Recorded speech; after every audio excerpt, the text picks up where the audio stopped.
Good evening everyone. आज के session में हम बैंकिंग का सिलेबस समझेंगे। बैंकिंग की तैयारी कैसे की जाए, आइए ये समझते हैं। सबसे पहले हम देखते हैं, जब हम बैंकिंग जीके की बात कर रहे हैं, बैंकिंग जीके यानी यहाँ आपको पढ़ना रहेगा जिसे हम जीए कह रहे हैं, जनरल अवेयरनेस। अब ये जनरल अवेयरनेस में क्या आएगा, क्या कुछ हमें पढ़ना है और कितना इम्पोर्टेंट ये सेक्शन रहने वाला है। तो सबसे पहले आपको एक पॉइंट क्लियर कर दिया जाए। आप ये देख रहे हैं, बहुत से स्टूडेंट के मन में फर्स्ट एंड फॉरमोस्ट थिंग रहता है, is it important section? The answer is yes, it is. अभी हम देखते हैं ये इम्पोर्टेंट सेक्शन क्यों रहेगा। क्योंकि आपको पता है, जब आप बैंक एग्जाम में प्रिपेयर कर रहे हैं तो बैंक के एग्जाम में आपको फेस करने रहता है प्री एंड मेंस। ठीक है, हाँ, अगर आप पीओ के लिए जा रहे हैं तो आप इंटरव्यू भी फेस करते हैं, वहां भी आपके लिए जीके हेल्पफुल रहेगा। तो प्री की जब हम बात करते हैं, मेजोरिटी स्टूडेंट क्या गलती कर देते हैं कि जीके का सेक्शन प्री में नहीं है, तो इसलिए वो इसकी तैयारी बाद में करने की सोचते हैं, जो कि रॉन्ग स्ट्रेटजी है। और मेंस में जीके का पोर्शन आ रहा है, यहाँ आपको इंडिविजुअल कट ऑफ भी क्लियर करना है और टोटल मेंस का कट ऑफ भी क्लियर करने रहता है हर सब्जेक्ट की तरह। इंटरव्यू की हम बात करें, ये तो प्योरली उसी के बेस पे है कि आपका जनरल अवेयरनेस है कैसा। ठीक है, तो यहाँ आप देख रहे हैं जीके का इम्पोर्टेंस। तो जीके सब्जेक्ट आपको बैंक में बैंक पीओ बनवा सकता है, बैंक पीओ का आपको जॉब दिलवा सकता है। और क्लैरिकल में भी हम देख रहे हैं कि मेंस में जीके का वेटेज। अब ये इम्पोर्टेंट सेक्शन कैसे है, आइए इसके बारे में समझते हैं।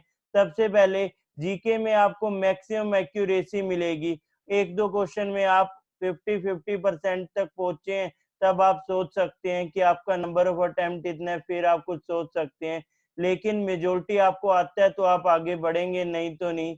Second, time efficient, yes it is.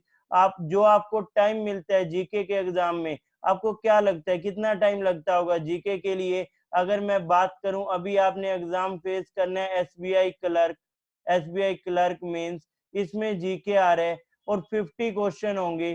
ठीक है, एक एवरेज स्टूडेंट इसमें कितना टाइम लेता होगा, आपको क्या लगता है कि कितना टाइम इसमें लग सकता है?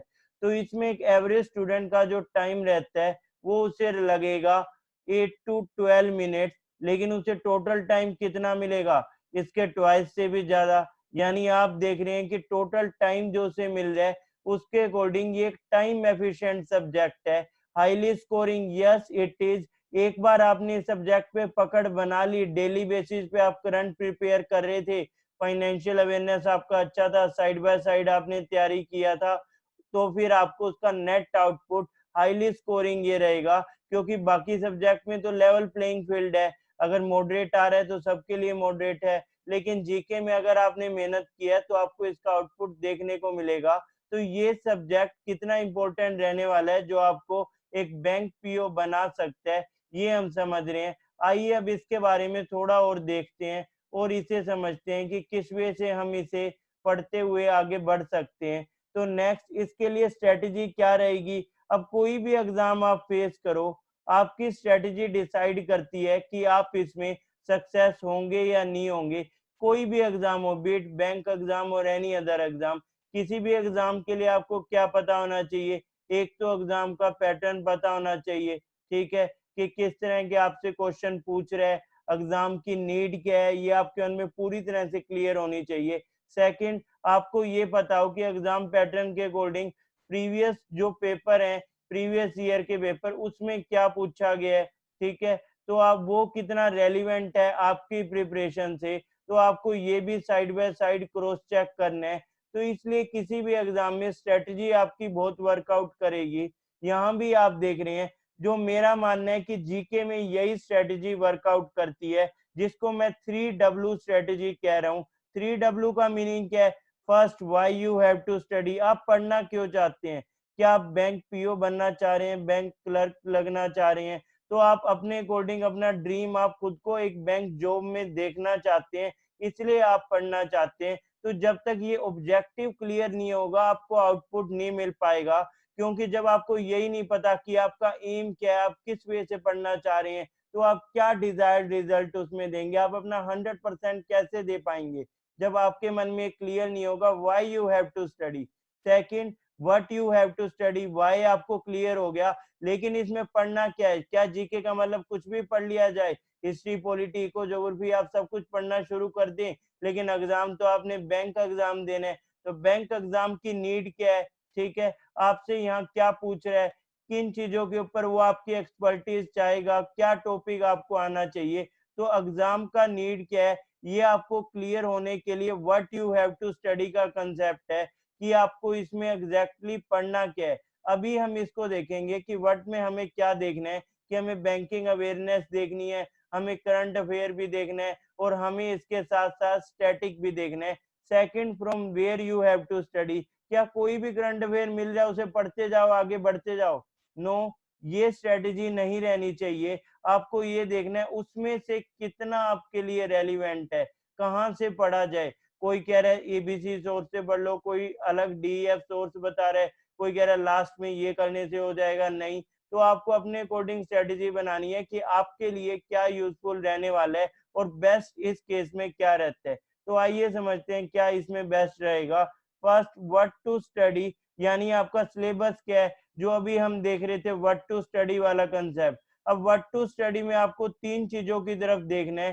सबसे पहले आप इसमें देख रहे हैं कि बैंकिंग अवेयरनेस, पहला सेक्शन है बैंकिंग अवेयरनेस का। अब स्वाभाविक है आप बैंक में जॉब करने जा रहे हैं, आपको यही नहीं पता है बैंक क्या है। मेरे एक स्टूडेंट का एग्जांपल लेते हैं, बैंक पीओ में जब वो देख रहे हैं, वो प्रिपरेशन के लिए आए इंटरव्यू के लिए, तो हम डेमो इंटरव्यू ले रहे थे, हमने उनसे पूछ लिया कि आपका बैंक में अकाउंट है किसी गवर्नमेंट बैंक में, तो वो कह रहे हैं नहीं अकाउंट नहीं है। तो हमें वहीं उन्हें समझाना पड़ा कि आप बैंक इंटरव्यू के लिए जा रहे हैं, आप वहाँ क्या इंप्रेशन पड़ेगा, आप कहेंगे आपका बैंक अकाउंट नहीं है किसी पब्लिक सेक्टर बैंक में, ठीक है। तो जिस संस्था से आप जुड़ना चाह रहे हैं, जहां आपको जॉब करना है, उसके बारे में आपको पता होना चाहिए, you should be updated about that. तो बैंकिंग अवेयरनेस का टॉपिक रहेगा। नेक्स्ट, इसके बाद जब हम देखते हैं करंट अफेयर, करंट का यहाँ मीनिंग है politically, economically and socially current. Current mean something which is in news, ठीक है, एसटीडीसी या साइंस का करंट लगाने की जरूरत नहीं है, ठीक है, no need to get shock from here, ये करंट अफेयर्स हैं। थर्ड रहता है स्टैटिक, स्टैटिक नॉलेज में आता है वो पोर्शन जो चेंज नहीं हो रहा है, ठीक है। स्टैटिक में हम वो पोर्शन देखते हैं जो यहाँ पे चेंज नहीं हो रहा है, यानी अगर हम डैम्स की बात करें, रिवर्स की बात करें, टेम्पल्स की बात करें, ये सब नेशनल पार्क, ये सब आपका स्टैटिक पोर्शन बनाएगा। इन सब का नेट सबमिशन आपका एग्जाम में सबसे ज्यादा वेटेज आप में करंट अफेयर्स की रहेगी, फिर आप स्टैटिक और बैंकिंग अवेयरनेस देखते हैं। तो लेकिन ये तीनों ही करने जरूरी हैं। जब तक बैंकिंग अवेयरनेस आपका स्ट्रोंग नहीं होगा, आपको करंट समझ में नहीं आएगा। This exam is not merely you can crack by learning only, आपको समझ होना चाहिए उन करंट का जो आप पढ़ रहे हैं। वहां बता दिया जीडीपी 5% है, फिर आपने देखा एडीबी ने तो अलग डाटा दिया 5.2 दिया है, फिर आप देख रहे हैं एनएसओ ने कहा है 4.5% है। जब तक आपको यही नहीं पता होगा कौन जीडीपी प्रिडिक्ट कर रहा है, कौन रियल डाटा दे रहा है, एक्चुअल जीडीपी में रैंक क्या है, ग्रोथ में रैंक क्या, आप कैसे उस करंट को याद करेंगे, मेमोराइज कैसे करेंगे आप उसे। तो ये अंडरस्टैंडिंग आपकी बैंकिंग अवेयरनेस से भी आएगी और स्टैटिक भी आपको हेल्प करेगा। अब इन सिलेबस को हम डिटेल में देखते हैं। सबसे पहले हम आते हैं स्टैटिक जीके पे। स्टैटिक जीके आप इसमें देख रहे हैं करेंसी विद ट्रिक। अब करेंसी विद ट्रिक का कंसेप्ट क्या है, ये आपको क्या कह रहा है, यहाँ आपको सिंपली समझना है। याद करने के लिए एक कोचिंग का काम क्या होता है, मेरा ये मानना है कोचिंग का काम है आपको राइट डायरेक्शन दे, ठीक है, डायरेक्शन आपको प्रॉपर मिले, और दूसरा to make your work easy, आपका काम इजी बना दिया जाए, ठीक है। तो इसी पर्पज की वजह से आप एक कोचिंग को ज्वाइन करना चाहते हैं, नहीं तो आप अपने एंड से भी कर सकते हैं। तो ये पर्पज है किसी भी कोचिंग का। तो ये हम देख रहे हैं, हम डायरेक्शन, हमें राइट डायरेक्शन कैसे मिलना चाहिए और काम इजी कैसे। करेंसी विद ट्रिक, हम कोई भी एग्जांपल है किसी भी करेंसी का, हम देखिए रुपया, तो इसकी ट्रिक क्या रहेगी, हम कह देंगे एमएस पिंस, ठीक है, MS पिन स्ट्रिक रहेगी, मतलब Mauritius, Seychelles, Pakistan, India, Nepal, Sri Lanka, इन सब का करेंसी रुपीज है। मैं कहूँ डॉलर, तो डॉलर की रहेगी सी न्यूज आज तक। और भी ट्रिक है इसका, ठीक है, एक छोटा ट्रिक मैं यहाँ डिस्कस कर रहा हूँ, सी न्यूज आज तक। अब इसका मीनिंग क्या, ये डॉलर का ट्रिक हो जाएगा। डॉलर का ट्रिक कैसे, सी से सिंगापुर, न्यूज से न्यूजीलैंड, आज से ऑस्ट्रेलिया, तय से ताइवान, कै से कनाडा, ठीक है, तो ये डॉलर के लिए हो जाएगा। तो करेंसी वेट ट्रिक, फिर हम देखेंगे कैपिटल वेट ट्रिक, फिर हम देखेंगे dances of India. Dances of India में आते हैं क्लासिकल डांस है, या फिर हम बात कर रहे हैं फोक डांस की, ठीक है, यानी लोक नृत्य, क्लासिकल डांस या फोक डांस, तो ये हम देख रहे हैं। इसमें नागिन डांस वगैरह इंक्लूड मत कर लेना। तो क्लासिकल और फोक की हम बात कर रहे हैं। क्लासिकल डांस में 8 टाइप्स हम पढ़ेंगे। ये भारतीय नाटक अकेडमी जो है, उन्होंने 8 डांस को एज अ क्लासिकल डांस का है। तो इसमें हम पढ़ेंगे भारतनाट्यम, कुचिपुड़ी, कथकली, कथक, ये सब डांस, मोहिनी अट्टम वगैरह, ये हम क्लासिकल में पढ़ने वाले हैं। फोक डांस में आते हैं गरबा, डांडिया, बिहू, ये सब हम फोक डांस लोक नृत्य में देखेंगे। फिर आते हैं एयरपोर्ट। एयरपोर्ट की हम बात करें, एक एयरपोर्ट अभी न्यूज में रहा था, कोशक बाकुला रिम्पोचे, जो कि आप देख रहे हैं केबीआर एयरपोर्ट। केबीआर एयरपोर्ट कहाँ का है, लेह का एयरपोर्ट है। एक एयरपोर्ट न्यूज में रहा केम्पेगौड़ा। केम्पेगौड़ा एयरपोर्ट कहाँ का है, बेंगलोर का एयरपोर्ट है। तो ये सब एग्जाम्पल हम देख रहे हैं। ये एग्जाम्पल कहीं ना कहीं हमें ये बता रहे हैं कि स्टैटिक को याद करना क्यों जरूरी है, साइड बाय साइड आपका करंट का बैकअप कैसे बन रहा है। डायरेक्ट क्वेश्चन भी स्टैटिक से पूछ सकते हैं, और इनडायरेक्ट करंट में भी आपको इसका हेल्प मिल सकता है। नेक्स्ट आता है डैम्स। अगर हम डैम्स की बात करें, तो इसमें हमें पता हो रिहान डैम कहाँ है, हीराकुद डैम की हम बात कर रहे हैं, ठीक है, बैंक एग्जाम में बहुत बार पूछ चुका है हीराकुद डैम, रिहान डैम। 2017 का एग्जाम देखो, रिहान डैम, ठीक है, हीराकुद डैम भी पूछते रहते हैं। तो ये कुछ एक डैम के एग्जाम्पल हैं, इन्हें भी हम ट्रिक से करेंगे। इन सबको मैप बना के बढ़िया से हम समझ सकते हैं कि रिहान डैम, हीराकुद, नागार्जुना डैम, अर्जुन कृष्ण एक साथ आएंगे तो कृष्णा रिवर पे हीराकुड हीरे मिलेंगे, जिस कुंड में महान है वो नदी तो महानदी पे है ये। तो ये सब हम आगे समझने वाले हैं। River side cities, river side cities में हम देखेंगे, अगर हम एग्जाम्पल ले सूरत, सूरत की सिटी, सूरत का हम एग्जाम्पल लें, या किसी भी सिटी, अहमदाबाद का हम एग्जाम्पल लेते हैं, अहमदाबाद साबरमती नदी के किनारे। हम एग्जाम्पल लेते हैं अयोध्या, अयोध्या सरयू नदी के किनारे। और हम हैदराबाद, हैदराबाद मूसी रिवर के किनारे, ठीक है। तो ये हम एग्जाम्पल लेते हुए चल रहे हैं रिवर साइड सिटीज, तो ये भी हम देखेंगे। इसमें हम देख सकते हैं हैदराबाद, ठीक है, अयोध्या, ये किस नदी के किनारे हैं, ठीक है, ये हम देख सकते हैं इसमें। नेक्स्ट आते हैं यूनेस्को हेरिटेज साइट। कितनी यूनेस्को हेरिटेज साइट है, 36 प्लस इनका नंबर हो गया है। लेटेस्ट में इसमें जयपुर को as a heritage city add किया है। Jaipur second heritage city add हुआ है यूनेस्को के हेरिटेज साइट में, ठीक है। इससे पहले अहमदाबाद ऑलरेडी एडिड है एज अ हेरिटेज सिटी, अब जयपुर भी ऐड हुआ है। इसके अलावा ताजमहल भी एक यूनेस्को की हेरिटेज साइट है, Qutub Minar and it's complex भी, चोलाज टेम्पल भी, ये सब यूनेस्को की हेरिटेज साइट है। इन्हें हम अलग से एक एक सेपरेट लेक्चर इन पे करने वाले हैं। Next temples of India. Temples की हम बात करें, बद्रीनाथ, केदारनाथ, गंगोत्री, यमुनोत्री, ये सब हैं देवभूमि, यानी हम बात करें उत्तराखंड की, ठीक है। तो ये सब टेम्पल का भी हम एग्जाम्पल ले रहे हैं, बद्रीनाथ, केदारनाथ, ठीक है। तो ये सब एग्जाम्पल हम देख के चलें। अभी बैंक में पूछा था रेड टेम्पल कहाँ पे है, लास्ट ईयर के एग्जाम में रेड टेम्पल, यानी ये करना, जो करनी माता टेम्पल है राजस्थान में, उसके बारे में पूछ रहे थे। तो टेम्पल्स ऑफ इंडिया भी हमें करना है। इंटरनेशनल ऑर्गेनाइजेशन एंड हेडक्वार्टर, तो आपसे पूछते रहेगा वर्ल्ड इकोनॉमिक फोरम, ठीक है, इसका हेडक्वार्टर कहाँ है। वर्ल्ड इकोनॉमिक फोरम की हम बात कर रहे हैं। यूनेस्को का हेडक्वार्टर कहाँ है, अभी हम पढ़ रहे थे यूनेस्को के बारे में, ठीक है, Davos, World Economic Forum, UNESCO, Paris. तो ये हमारे पास मल्टीपल एग्जाम्पल है, इस तरह से आपसे पूछ सकते हैं। नेशनल पार्क, आपसे वो पूछेगा मानस वाइल्ड लाइफ सेंचुरी कहाँ है, नेशनल पार्क और wild life sanctuary. Kaziranga national park कहाँ है, वन हॉर्न डायनासोर के लिए फेमस, असम में आप देख रहे हैं काजीरंगा नेशनल पार्क। इसके अलावा आप देख सकते हैं जिम कॉर्बेट नेशनल पार्क, ठीक है, नांदौर वाइल्ड लाइफ सेंचुरी कहाँ है, ये सब एग्जांपल आप देख रहे हैं। गवर्नमेंट स्कीम, अभी हम देख रहे हैं कल के दिन 15 जून, तो हम उसका एग्जांपल लें, स्किल इंडिया मिशन, इसको 5 साल हो गए। स्किल इंडिया को 5 इयर्स। ठीक है, हम इसका एक एग्जांपल और लेते हैं गवर्नमेंट स्कीम का, अभी न्यूज में था ये गवर्नमेंट स्कीम। हम इसमें देख रहे हैं प्रधानमंत्री जन धन योजना, ये भी एग्जांपल किसका है, गवर्नमेंट स्कीम का। स्वच्छ भारत मिशन, ये भी एग्जांपल गवर्नमेंट स्कीम का है। और इसके अलावा हम देखें अभी जो गवर्नमेंट स्कीम न्यूज में आई, जिसमें हम देख रहे हैं जो 20 लाख करोड़ का सेल्फ रिलायंट इंडिया, ठीक है, आत्मनिर्भर Bharat package, self reliant India, तो ये भी एग्जांपल हो जाएगा गवर्नमेंट इनिशिएटिव एंड स्कीम्स का। तो ये हम एग्जांपल देखते चल रहे हैं। और भी एग्जाम्पल हो सकते हैं प्रधानमंत्री गरीब कल्याण योजना, ठीक है, ये अलग है, सेल्फ रिलायंट इंडिया अलग है। तो ये सब एग्जाम्पल हो गए गवर्नमेंट स्कीम्स के। तो एक अप्रोच हम ये देख रहे हैं। नेक्स्ट इसके अलावा जब हम देखें तो हम देख सकते हैं नेक्स्ट सेक्शन हमने देखना है, नेक्स्ट सेक्शन की बात कर रहे हैं करंट अफेयर। करंट अफेयर का section important national and international appointment.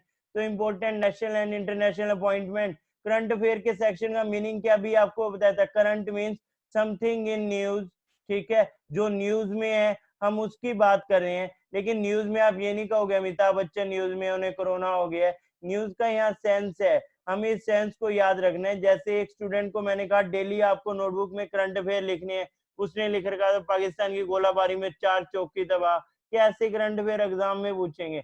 Exam point of view से याद करना है हम। हाँ, हम याद करने के लिए इजी बना सकते हैं, समझने के लिए हम किसी जोक की फॉर्म में भी कर सकते हैं। हम एक एग्जांपल देखते हैं। आप सबने एक सेंटेंस या एक जोक सोशल मीडिया में पढ़ा होगा कि अगर हम आकाश की बात करें तो आकाश में टिड्डे घूम रहे हैं, ठीक है, आकाश की जब हम बात करें तो आकाश में टिड्डे घूम रहे हैं। अगर हम बात करें बॉर्डर की तो बॉर्डर पे टिड्डे खाने वाले घूम रहे हैं, ठीक है, बॉर्डर पे टिड्डे खाने वाले कौन है, अब आप समझ जाओ, चाइनीज, बॉर्डर पे टिड्डे खाने वाले घूम रहे हैं। और अगर हम बात करें हम बाहर जाएंगे तो बाहर अगर आउटसाइड की हम बात करें तो बाहर कोरोना, ठीक है, कोरोना घूम रहा है बाहर। और अगर हम ये देखें कि धरती के अंदर पाताल, तो धरती के अंदर इनसाइड, इनसाइड अर्थ की हम बात करें तो इसके अंदर कौन, इसके अंदर हम देख रहे हैं अर्थक्वेक का इशू चल रहा था करंट में, और इसके अलावा साइक्लोन। तो ये सब एग्जांपल हो गए कैसे आप बेसिक समझ से भी अपने लिए करंट को इजी बना सकते हो। ये सब करंट के एग्जांपल है। साइक्लोन में निसर्ग, आम्फन, ये सब साइक्लोन आए थे अभी, ठीक है, निसर्ग, आम्फन, ये सब साइक्लोन आप देख रहे थे। अर्थक्वेक दिल्ली में, रोहतक में आपने देखा था, उससे पहले टर्की में था। बॉर्डर के ऊपर चाइनीज नेपाली, चाइनीज नेपाली, ये सब हम देख रहे हैं इशू चल रहा है। चाइना के साथ भी चल रहा है, ठीक है, नेपाल के साथ भी बॉर्डर इशू हमारा हम देख रहे हैं 2% पे है, 98% पे नहीं नेपाल के साथ। स्काई में हम देख रहे हैं लोकस्टस, ठीक है, लोकस्टस की हम बात कर रहे हैं, राम घोड़े जिन्हें कहते थे, टिड्डे घूम रहे हैं बाहर, कोरोना वायरस, कोविड-19 डिजीज का खतरा। तो ये हम देख रहे हैं किस तरह से हम इन्हें याद भी कर सकते हैं बेसिक अंडरस्टैंडिंग से भी। अब next point, important national and international appointment. जैसे आपने देखा मध्य प्रदेश के नए सीएम बने थे, ठीक है, एमपी के न्यू सीएम की हम बात करें, मध्य प्रदेश के सीएम कौन बने थे, शिवराज सिंह चौहान, ठीक है, शिवराज सिंह चौहान। अभी हम देख रहे हैं कल को नए डिप्टी चीफ मिनिस्टर राजस्थान के भी कोई बन जाएंगे, सचिन पायलट के रिमूव करने के बाद, तो उसे भी देख लेंगे। अवार्ड की हम बात करें तो अवार्ड के लिए हम देख रहे हैं कि इस बार जैसे हम देखें ऑस्कर किसको मिला, या इसके अलावा गोल्डन ग्लोब किसको मिला, या फिर हम इसके अलावा देखते चले अभी के सीवान इसरो के हेड, उन्हें भी अवार्ड मिला, करमन अवार्ड। तो ये सब एग्जांपल अवार्ड। रिपोर्ट की हम बात करें तो रिपोर्ट की हम बात करें एचडीआई में इंडिया का क्या रैंक है, ईज ऑफ डूइंग बिजनेस में क्या रैंक है, या फिर हम लेटेस्ट में देखें सस्टेनेबल डेवलपमेंट में अभी रैंक आया है, एसडीजी में इंडिया का क्या रैंक आया है, एसडी में सस्टेनेबल डेवलपमेंट में, इसमें इंडिया का क्या रैंक है। तो ये सब एग्जांपल हम देख सकते हैं इसमें, ठीक है। नेक्स्ट स्पोर्ट्स की हम बात करें, स्पोर्ट्स के इवेंट अभी के लिए तो होल्ड पे चले गए हैं, कोई इवेंट हो नहीं पा रहा है, पर इसका हम एग्जांपल देखते चलते हैं। AFC world cup, AFC Asia cup women, ठीक है, ये इंडिया में होना है, ये हमने न्यूज में देखा है। एएफसी एशिया कप वुमेन, ये हम देख रहे हैं, ये इंडिया में होना है, ठीक है। तो ये भी एक स्पोर्ट्स इवेंट का एग्जांपल है। और जब वो इवेंट हो जाता है उसमें विनर कौन है, हम ये सब फॉलो करते हैं। जैसे हम देख रहे थे वुमेन क्रिकेट वर्ल्ड कप में विनर तो हम वहां देख रहे थे ऑस्ट्रेलिया, अंडर 19 में हम देख रहे थे बांग्लादेश। ठीक है, science and tech, science and tech का सबसे बढ़िया एग्जांपल कोविड 19 से टैकल करने के लिए रहेगा, एलिसा किट बनाई है। ठीक है, एलिसा किट कोविड 19 से टैकल करने के लिए। और एग्जांपल हम देखें, आरटी-पीसीआर टेस्ट, ठीक है, और एंटीजन टेस्ट या रैपिड एंटीबॉडी टेस्ट। और हम इसके एग्जांपल देखें, जियो ने क्या 5G लॉन्च, ये भी करेंगे जियो। ठीक है, जियो ने ऑलरेडी जियो मीट ऐप को लॉन्च कर दिया है। ठीक है, तो ये सब एग्जांपल आपके साइंस एंड टेक के है। नेक्स्ट, इसके अलावा economy and finance, economy and finance में हम देख रहे हैं इंडिया का जीडीपी कितना चल रहा है, पीएमआई कितना जा रहा है, परचेजिंग मैनेजर इंडेक्स कितना है, फैक्ट्री आउटपुट जो हम कहते हैं। तो यहाँ हम देखते हैं जीएसटी के रिगार्डिंग टैक्स कलेक्शन कितना है, इकोनॉमी कैसा कर रही है, जीडीपी का डाटा हम देख लेंगे। या फिर हम इसमें देखेंगे अदर इंडिकेटर, सीपीआई यानी महंगाई कैसा है, कंज्यूमर प्राइस इंडेक्स देख लेंगे। गवर्नमेंट स्कीम अभी हमने एग्जांपल लिया डिफेंस, डिफेंस में हम देख रहे हैं कि हमें चाहिए, अभी चाइना के साथ हम इशू देख रहे थे तो मिग 29 हम ऑर्डर कर रहे थे। ठीक है, S-400, राफेल, स्पाइस 2000, ये सब हम लेना चाह रहे हैं। तो ये सब हम देखते हुए चल रहे हैं, डिफेंस की प्रोक्योरमेंट और डिफेंस सेक्टर को अब ओपन कर दिया प्राइवेट के लिए, ये भी हम देख रहे हैं। कुछ हद तक इसमें भी एफडीआई बढ़ा है। बुक्स एंड ऑथर, ओबिचुरीज, ओबिचुरीज में हम देख रहे हैं सुशांत सिंह राजपूत। ठीक है, तो ये हम देख रहे हैं सुशांत सिंह राजपूत, ऋषि कपूर, या फिर इसके अलावा हम एग्जांपल ले इरफान खान, या फिर हम और भी एग्जांपल ले सकते हैं। तो ये सब ओबिचुरीज हो जाएंगी। इन्वायरमेंट, इन्वायरमेंट में अभी हम देखें इन्वायरमेंट डे थीम था बायोडाइवर्सिटी, इन्वायरमेंट डे की हम बात कर रहे हैं। अभी हम देख रहे थे थीम बायोडाइवर्सिटी। ठीक है, बायोडाइवर्सिटी थीम। कल्चर, कौन सा फेस्टिवल कहाँ पे हो रहा है, ये कल्चर में आएगा। और पॉलिटिक्स, पॉलिटिक्स में किसी पार्टी का किसके साथ मर्जर हो रहा है, किसने नई पार्टी लॉन्च कर दी, क्या राजस्थान में कोई नई पार्टी आएगी या गवर्नमेंट चेंज होगी या किस वजह से, ये सब कुछ पॉलिटिक्स है। सोशल जस्टिस, कोई गवर्नमेंट स्कीम सोशल जस्टिस के लिए लॉन्च किया, जैसे आप देख रहे हैं जो माइग्रेंट वर्कर्स हैं उनके लिए स्कीम लॉन्च की है, माइग्रेंट वर्कर्स के लिए। वो स्कीम है प्रधानमंत्री गरीब कल्याण रोजगार अभियान, प्रधानमंत्री गरीब कल्याण रोजगार अभियान। तो ये एक एग्जांपल हो जाएगा एक स्कीम सोशल जस्टिस के लिए। कोई पेंशन स्कीम, नए लेबर लॉज आ रही हैं, ये भी सोशल जस्टिस। ठीक है, अब आते हैं नेक्स्ट सेक्शन पे जो है आपका बैंकिंग अवेयरनेस का सेक्शन। इस सेक्शन को जब हम डिस्कस करें कि इसमें पढ़ने का वे क्या रहता है, बैंक के बारे में आपने पढ़ना है तो पहले आपको क्या पता हो, मनी, मनी के टाइप पता हो, बार्टर सिस्टम क्या होता है। ठीक है, कमोडिटी मनी क्या होती है। फिर हम देखेंगे पेपर मनी, पेपर मनी क्या होती है। ठीक है, हम इसके बाद फिर डिजिटल में जाएंगे। तो यानी पहले आपको मनी तो पता हो, मनी के टाइप बताओ, फिर मनी को रखोगे कहाँ आप, मनी को आप रखेंगे बैंक में। ठीक है, फिर हम बैंक का क्लासिफिकेशन एंड हिस्ट्री देखेंगे कि बैंक के टाइप कौन से हैं, पब्लिक सेक्टर है, प्राइवेट सेक्टर है, कोऑपरेटिव है, पेमेंट है, स्मॉल फाइनेंस बैंक है, या फिर ये एक फॉरेन बैंक है, या ये एनबीएफसी है, बैंक नहीं है। ठीक है, क्लासिफिकेशन एंड हिस्ट्री, तो ये हम देखने वाले हैं इसमें। नेक्स्ट फिर हम देखते हैं टाइप ऑफ बैंक, जो कि क्लासिफिकेशन में आ जाएगा आपका आरबीआई एंड इट्स फंक्शन। इसमें हम पढ़ेंगे आरबीआई, अब बैंक पढ़ लिए तो बैंकों का बैंक कौन है, बैंकों को कौन कंट्रोल करेगा, बैंकों के ऊपर सुपरविजन किसका हो, तो आरबीआई आ जाएगा। और आरबीआई अगर मॉनिटरी पॉलिसी के लिए, आरबीआई का कंसेप्ट होता है आरबीआई मॉनिटरी पॉलिसी, यानी आरबीआई को मैनेज करना है, लिक्विडिटी भी, फ्लो ऑफ मनी भी इकोनॉमी में मैनेज करना है, जो आरबीआई के फंक्शन में आएगा। तो आरबीआई और मॉनिटरी पॉलिसी पढ़ेंगे। अब ज्यादा अगर पैसा हो गया, बैंक कितने बना दिए, इतने लोगों को पैसा दे दिया, लोन ज्यादा दे दिया, तो लोग क्या कर देंगे, महंगाई कर देंगे। तो इन्फ्लेशन, उसको कंट्रोल करने के लिए फिर आरबीआई का मॉनिटरी पॉलिसी। तो ये टॉपिक सब इंटरलिंक टॉपिक हैं। आप बीच से पढ़ने लगोगे तो कोई वैल्यू नहीं है उस स्टडी का, कहीं भी आप कंसेप्ट को रिलेट ही नहीं कर पाओगे। फिर आता है बजट। अब हमें मनी समझ आ गया, बैंक में पैसा रखना आ गया, हम प्लान कर सकते हैं सेविंग का, हम प्लान कर सकते हैं एक्सपेंडिचर का, हम फ्यूचर को सोच के चल सकते हैं, और वो जो फ्यूचर का हम प्लान कर रहे हैं वही आपका ऑफिशियल डॉक्यूमेंट क्या बनेगा, बजट बनेगा। Budget is nothing but an estimate of future income और एक्सपेंडिचर।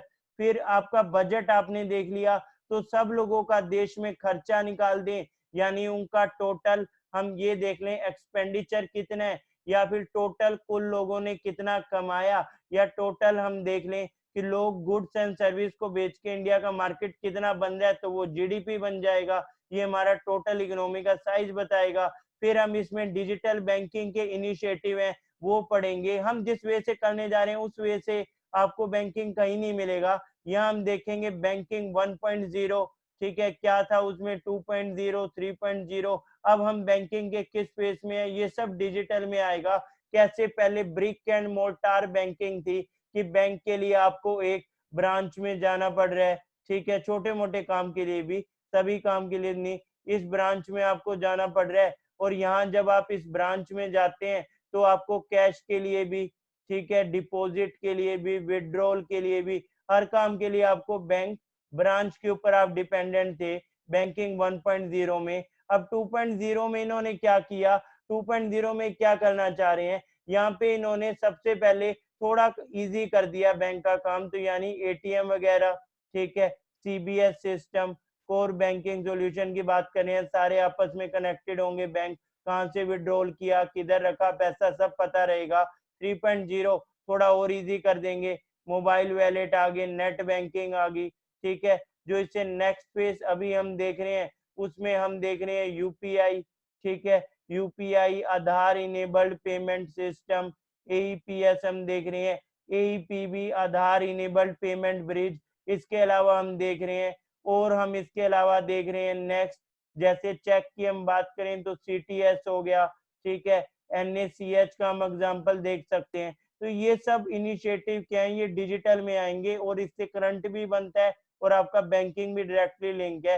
नेक्स्ट आता है क्रेडिट रेटिंग एजेंसी। ये क्रेडिट रेटिंग एजेंसी के एग्जांपल लाइक इसे हम देख सकते हैं, क्रेडिट रेटिंग एजेंसी केयर, और हम देख सकते हैं फिच, स्टैंडर्ड एंड पुअर। क्योंकि क्रेडिट तो प्रोवाइड कर दिया, लोन प्रोवाइड कर दिया बैंक ने, कौन उस क्रेडिट को रेटिंग देगा, क्या इस पर्सन को लोन देना चाहिए नहीं देना चाहिए, इस कंपनी को लोन देना चाहिए नहीं देना चाहिए, इस गवर्नमेंट को लोन देना चाहिए नहीं देना चाहिए, who will ensure that, credit rating agencies. Next, अब पैसे लेने की और कौन सी मार्केट है, सब्जी लेने की क्या मार्केट होती है, सब्जी मंडी। पैसे लेने के लिए money market, capital market, short term के लिए जो मार्केट है मनी मार्केट है 1 साल तक की, उससे बड़े टाइम के लिए कैपिटल मार्केट। अब लोन देना आ गया, लोन लेने के सोर्सेज पता चल गए, तो अब हमें क्या, लोन लेके वापस नहीं किया तो फिर एनपीए बन जाएगा, तो हमें एनपीए के बारे में पढ़ना पड़ेगा।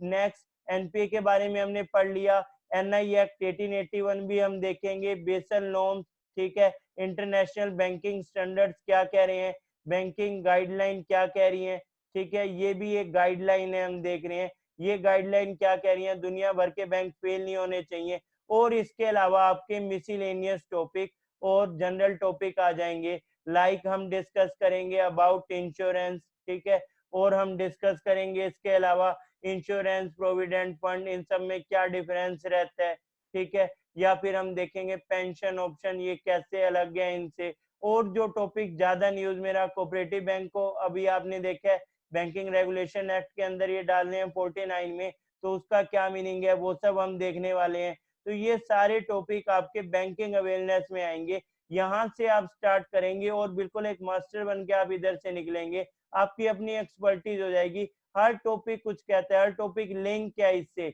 मनी अगर आपको समझ आएगा, आपको बैंक में पैसे रखने का पॉइंट समझ आएगा, फिर टाइप ऑफ बैंक समझ आएंगे, फिर बैंकों पे कंट्रोल समझ आएगा, फिर उस कंट्रोल की नीड क्या, इन्फ्लेशन समझ आएगा, फिर हम उसको कैसे अपने अकॉर्डिंग इनकम एक्सपेंडिचर करते हैं तो बजट समझ आएगा, देश के हर लोगों सबका बजट सब लोगों का खर्च देखे तो जीडीपी समझ आएगा, फिर हम देखेंगे क्या नए इनिशिएटिव बैंकिंग में तो डिजिटल बैंकिंग, फिर क्रेडिट देने के लिए क्या सेफ देना है या नहीं से, तो हम देखेंगे एस&पी, केयर, फिच, फिर आते हैं और क्या सोर्सेज हैं इसके, money market, capital market, NPA and likewise. तो ये सब आपको बैंकिंग अवेयरनेस में पढ़ने को मिलेगा।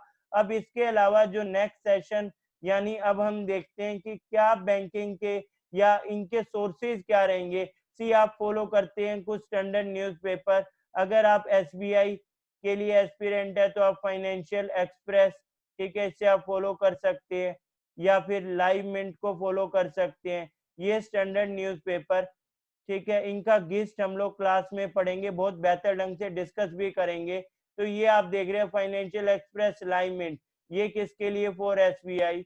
अदर एग्जाम के लिए आप फॉलो कर सकते हैं द हिंदू या द इंडियन एक्सप्रेस को भी, ठीक है, इन न्यूज़पेपर को भी आप फॉलो कर सकते हैं। नेक्स्ट, अगर हम मैगजीन की बात करें, इनकी क्या इंपॉर्टेंस है? तो मैगजीन की इंपॉर्टेंस है, they are good for revision, ठीक है, इनके ऊपर डिपेंड नहीं रहना है, लेकिन रिवीजन के पर्पज से आप रख सकते हो, कुछ मिस ना हो गया हो, कहीं आप लैक नहीं कर रहे हो तो आप मैगजीन्स को फॉलो करेंगे। थर्ड रहता है ऐप या पोर्टल, जैसे मैं अपनी बात करूं, मैंने टेलीग्राम पे चैनल जीके लाइव, यहाँ आपको डेली न्यूज़पेपर मिलेगा, क्विज मिलेगा, और इसके अलावा रेलिवेंट पीडीएफ, ठीक है, ये हम देख रहे हैं टेलीग्राम पे, और सिमिलर नेम से फेसबुक पे भी, ठीक है, तो ये भी हम देख रहे हैं। तो इस तरह के ऐप पोर्टल, और भी ऐप पोर्टल हैं आपको पता है बैंकिंग के लिए, तो वो भी आपके कुछ सोर्सेज हो सकते हैं। तो ये एग्जांपल है कि आप आपके लिए वाई वेयर व्हाट क्यों इम्पोर्टेंट रहता है अगर हम जीके पढ़ना चाह रहे हैं। तो आई होप इसका पर्पस और आपको मीनिंग क्लियर हो गया होगा, कैसे ये सब रहने वाला है और किस वे से आपने पढ़ना है। अब आगे की क्लास हम करेंगे नेक्स्ट टॉपिक के ऊपर, और वो टॉपिक आपका रहेगा, जो फर्स्ट टॉपिक इसका होगा, वो टॉपिक होगा बैंकिंग अवेयरनेस। और बैंकिंग अवेयरनेस में फर्स्ट हम करेंगे बैंकिंग हिस्ट्री के बारे में,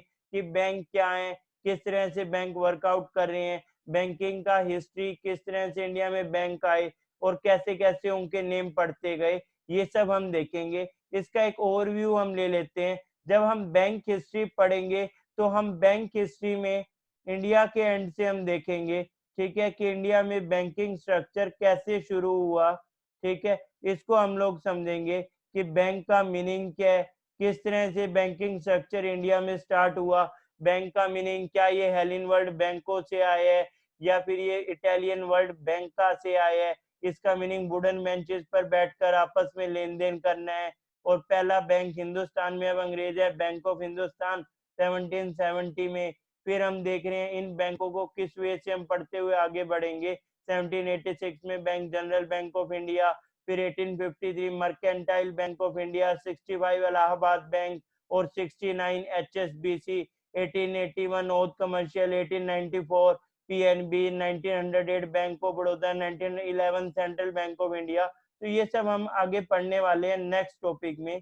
आई होप यहाँ तक आपको ये सब क्लियर रहेगा। आज के लिए इतना ही करते हैं। Thank you class, have a nice day.